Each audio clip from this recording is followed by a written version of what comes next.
Recently डीपकूल brand ने FL12 fan kit launch किया है। इसमें दो कलर वेरिएंट मिलते हैं, एक ब्लैक जो हमारे पास है, दूसरा एक वाइट वेरिएंट भी मिलता है। अगर आप वाइट थीम पीसी बिल्ड कर रहे हो तो उसमें यूज कर सकते हो वाइट वाला फैन। और इस फैन में आपको दो फैंस वेरिएंट देखने मिलते हैं, एक रिवर्स ब्लेड फैन भी आता है इसमें, वो आगे आपको डिस्कस करके मैं आपको इमेजेस वगैरह भी दिखा दूंगा। फिलहाल इसके बॉक्स के अंदर देखेंगे कि बॉक्स के अंदर फैन के साथ और क्या क्या मिल रहा है और इस फैन को कैसे यूज करना है उसके बारे में भी हम वीडियो में डिस्कस करेंगे, तो वीडियो कंप्लीट जरूर वॉच कर लेना। ये जो फैन का बॉक्स है, इसके बॉक्स को अनबॉक्स करते ही आपको एक छोटा सा बॉक्स मिलेगा और इस छोटे बॉक्स को जैसे मैंने खोला, इसके अंदर कुछ कनेक्टर्स दिए गए हैं। इसके अंदर 3 फैन जो मिलता है आपको, उसके साथ आपको तीनों फैन के साथ एक एक इंडिविजुअल आपको कनेक्टर देखने मिलता है। और अगर आपको ऐसा यूज करने का है कि अगर तीनों फैन को एक साथ कनेक्ट करके एक ही हेडर पर आपको यूज करना है, तो उसके लिए भी यहाँ पर फैन में कनेक्टर्स दिए गए हैं। और बॉक्स के अंदर जितने भी कनेक्टर मिलते हैं, अगर आपके यूज में ना हो तो आप उसे सेफली कहीं रख देना ताकि फ्यूचर में आपको काम आ सके। क्योंकि इसका जो कनेक्टर का हेडर देख रहे हो आप, किस तरीके का 8 पिन का बना हुआ है,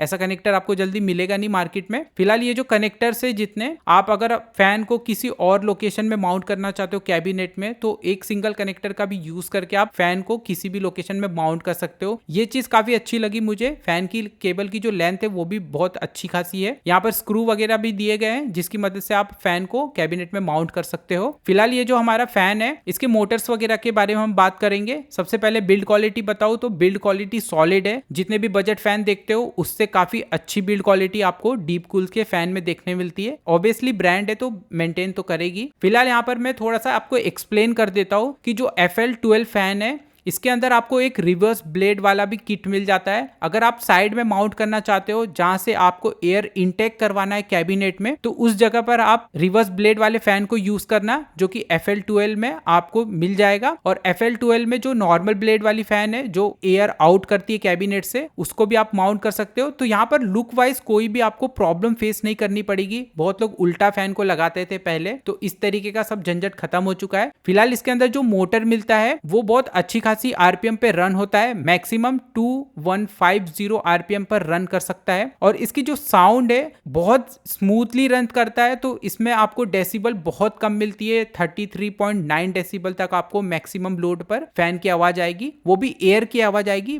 ऐसा बैरिंग वगैरह में कोई भी फॉल्ट नहीं है, मैंने इसको यूज करके देखा है। साइड में आप देख सकते हो यहाँ पर फेडेड आपको थोड़ा ब्लरी सा इफेक्ट देखने मिलेगा, जिससे कैबिनेट में जब आरजीबी ग्लो होती है तो लुक बहुत ही अच्छा आता है, बहुत सॉलिड दिखाई देता है। आप में से काफी सारे लोग ऐसे भी होंगे कि इसका थोड़ा इमेज वगैरह देखकर ही आप मेरी वीडियो देख रहे होंगे। फिलहाल ये जो कनेक्टर है, सिंगल कनेक्टर आपको मैं दिखा रहा हूँ, इसको कैसे कनेक्ट करना है कैबिनेट में उसको भी मैं आपको समझा देता हूँ। तो सिंगल कनेक्टर आप देख लीजिए, और यहाँ पर जो मैं मल्टीपल कनेक्टर दिखा रहा हूँ आपको, इसके अंदर आप देख सकते हो एक पॉइंट पर इसमें हमें 3 कनेक्टर मिलता है जिसको हमारे फैन में आपको लगाना है। और उसके अदर एंड पे देखोगे तो 2 ही कनेक्टर मिलेंगे, एक एड्रेसेबल ARGB के लिए, एक PWM के लिए। तो यहाँ पर मैं एक एक करके सारे फैन को एक साथ अटैच कर देता हूँ। मोस्टली कॉन्फ़िगरेशन में लोग इसी तरीके से फैन को अटैच करके यूज करने वाले हैं, क्योंकि तीनों फैन को एक साथ सिंक करके यूज करोगे तो आपकी जो एड्रेसेबल ARGB की हेडर है वो कम यूटिलाइज होगी और फैन की जो PWM है वो भी कम यूटिलाइज होगी। लास्ट में हमें 2 ही कनेक्टर मिलता है। यहाँ पर फिलहाल मेरे एक एड्रेसेबल ARGB पे पावर आ रहा है, तो मैं आपको RGB ऑन करके दिखाता हूँ कि किस तरीके से ग्लो होती है इस फैन की RGB। फिलहाल यहाँ पर जैसे ही आप मदरबोर्ड पे सिंक करोगे, मदरबोर्ड के हेडर पे लगाओगे, मदरबोर्ड ऑन करोगे, तो आपको इफेक्ट जो भी डिफॉल्ट इफेक्ट होगा वो आपके फैन में ग्लो होता हुआ आएगा। फिलहाल यहाँ पर मेरे में मल्टी कलर जल रहा है, तो इसका मतलब ये नहीं है कि आपके भी फैन में मल्टी कलर ऑन होगी स्टार्टिंग में। फिलहाल मैं यहाँ पर एक कंट्रोलर का यूज कर रहा हूँ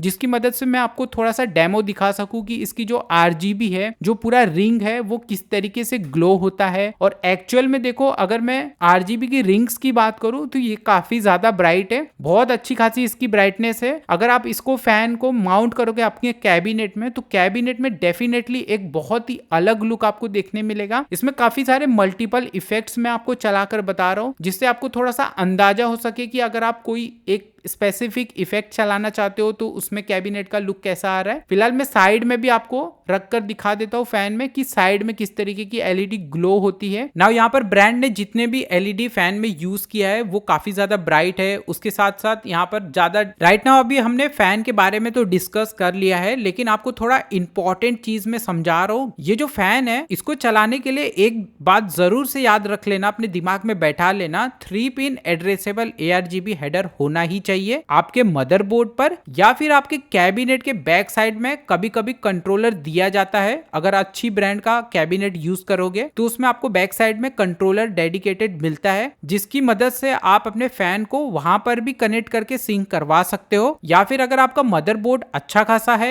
जिस पर 3 पिन एड्रेसेबल ARGB दिया गया है हेडर, आप उस पर मदरबोर्ड पर भी डायरेक्ट कनेक्ट करके चला सकते हो। मान लो आपके दोनों ही केस में, इन केस अगर आप कोई मदरबोर्ड ऐसा ले रहे हो बहुत ज्यादा चीप मदरबोर्ड है, उसके अंदर एड्रेसेबल ARGB हेडर नहीं है, और आप एक ऐसा कैबिनेट यूज कर रहे हो जिसके कैबिनेट में भी कोई भी 3 पिन एड्रेसेबल ARGB हेडर नहीं मिलता है, तो उस केस में आप इस कैबिनेट की फैन को यूज मत करना, क्योंकि इसके लिए आपको डेडिकेटेड कंट्रोलर लगेगा ही इसे रन करवाने के लिए, इसकी RGB को रन करवाने के लिए। मोटर को तो पावर दे सकते हो आप, हेडर तो होता ही है PWM सारे मदरबोर्ड में, बजट सेगमेंट वाला हो चाहे महंगा मदरबोर्ड हो, लेकिन इसकी ARGB को कंट्रोल करने के लिए आपको डेडिकेटेड ARGB हेडर यूज करना इंपॉर्टेंट है, मस्ट है, तभी आप इसकी अलग अलग इफेक्ट्स को चेंज कर सकते हो और अपने मनचाहा कलर को भी सेट कर सकते हो। तो इमेज वगैरह मैंने दिखा दिया है एड्रेसेबल ARGB हेडर किस तरीके का होता है। फिर भी अगर आपको फैन रिलेटेड कोई भी डाउट होगा वीडियो देखने के बाद तो बिंदास कमेंट कीजिए, मैं आपका रिप्लाई डेफिनेटली दूंगा अगर जेन्युइन कमेंट होगा तो मिलते हैं इसी तरीके की वीडियोस में। अगले वीडियो में हम किसी और कंपोनेंट, किसी और पेरिफेरल्स या फिर किसी और पीसी के बारे में हम बात करते हुए आपको दिखेंगे हमारे चैनल पर। तो अगर आपने चैनल को अभी तक सब्सक्राइब नहीं किया है तो प्लीज सब्सक्राइब करके रख लीजिए। अगर आपको ये वीडियो पसंद आई होगी तो इस वीडियो को एक लाइक जरूर करना। मिलते हैं अगले वीडियो में, तब तक के लिए अपना ख्याल रखिए। Good bye, take care.